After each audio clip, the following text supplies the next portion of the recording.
last up, I want to cover some utility cards I just loved, I enjoyed, had a lot of fun with, that if you see them in a pack, they might work for you, they might not, but I think they've got a lot of good promise depending on what colors you're building into. So first off, real simple. System Patrol Craft, it's a Sentinel in space. Super, super easy. Big thing I like is it's not linked to hero or villain. You can play this in either side of the Force decks. Very, very cool. Swoop Racer, a 4/3 body in Cunning. Again, not locked to any side of the Force. I just think it's a good body. It's 3 costs. It's a 4/3. You swing into someone and you take them out. That's just kind of it. It's super easy. Super Laser Technician. DJ Super Laser, what else can you say? When defeated, you may put this unit into a resource. You may put this unit into play as a resource and ready it. Super efficient for ramping. You play it, you crash it, boop. You now have 1 extra resource that your opponent shouldn't, and you can get into bigger bodies faster and put more pressure on your opponent.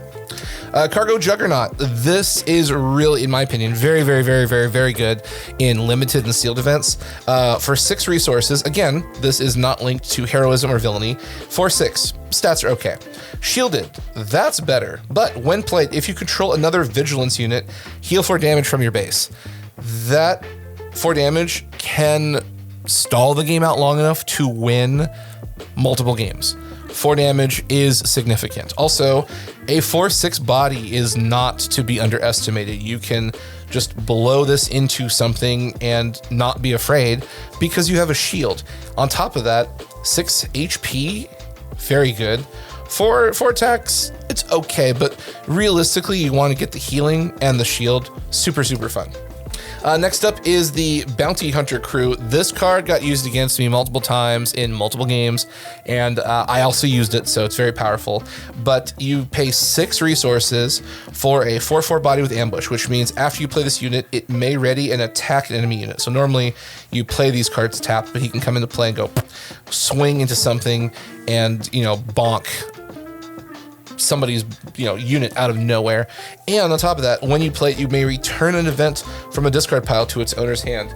Remember all those events we were talking about earlier, like shooting first or surprise strike or any of the removal pieces? This allows you to have what's called recursion for Magic the Gathering. So it's a big enough body that you can crash into something and take it out, or swing into something small and live potentially, and you get to pull a event back from your discard pile. So in a format where each card is extremely limited and extremely potent because you don't have access to an unlimited amount from your personal collection, this gives you the opportunity to play a card, bring it back to your hand, play it again, and keep pressure on your opponent. So very powerful. I like this card a lot.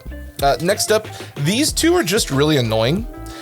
Resilient keeps your things alive longer. So again, it's in vigilance, not hero or villain. So you can put this on anything.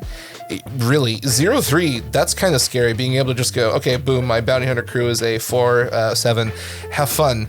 No, or I've done this before. I did Cargo Juggernaut shielded with Resilient, and now we're looking at a 4/9. If you have Krennic on your side, anytime you have damage on the unit, you also get +1/+0. So eventually there's going to be damage on the Cargo Juggernaut, and then you're swinging as a 5/9. That's pretty scary to just go, boom, 5 attack. Like, my base, oh no. So yeah, this is great for keeping your units alive longer. And then Entrenched, this is good on offense or defense. Attached unit cannot attack bases. So if your opponent has a unit, now this is a good way to deal with space. So say for example, you just don't get any space units, but maybe you get an Entrenched or 2, and your opponent's just swinging in over and over and over and over. Slap that Entrenched on their unit. Oh no, they can't attack bases. Also, you don't have any units in space for them to attack. So it's just gonna sit there and look pretty. This card can save your life. It isn't uncommon. There are lots of ways to use it offensively or defensively. I just like the fact that this is a very, very flexible tool. If you don't need it, you resource it. If you do need it, you attach it to something, and then you start, putting a lot of pressure on the opponent and just taking stuff off of their board state, or you attach it to one of their bigger things that's just destroying you, and now they can't attack the base. So yeah, these are my funsies haha cards. If you happen to see them, I think they would be very, very useful. Again, common, uncommon.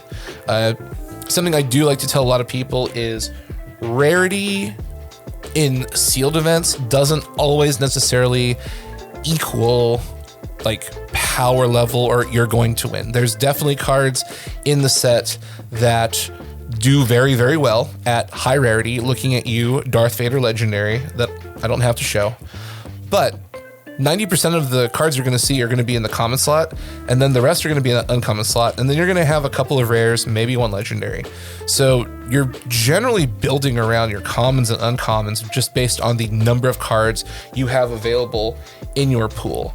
So the big thing you want to do if you have the time and you're going to a pre-release event, check out the official Star Wars Unlimited website. There is a deck builder. There is a entire library of all the cards from set 1, and just kind of go through and see which cards you like, which cards maybe you're not interested in, because we all have different leaders and color combinations that we do want to play. So try and find your strengths, find the thing you love, and build towards that.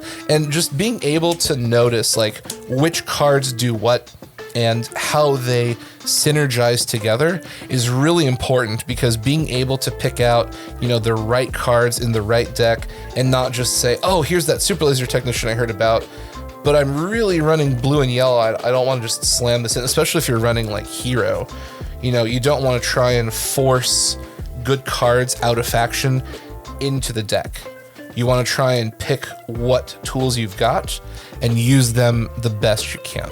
So anyways, thank you so much for joining us. This has been a lot of fun talking about all these cards. The best of luck. I wish everyone the best of luck. I hope everyone does well. Show us pictures of your pulls, and in the chat, let us know what colors, what leaders, what decks you're excited to build, and we will see everyone after pre-release. Have a lot of fun. Good luck, and may the Force be with you.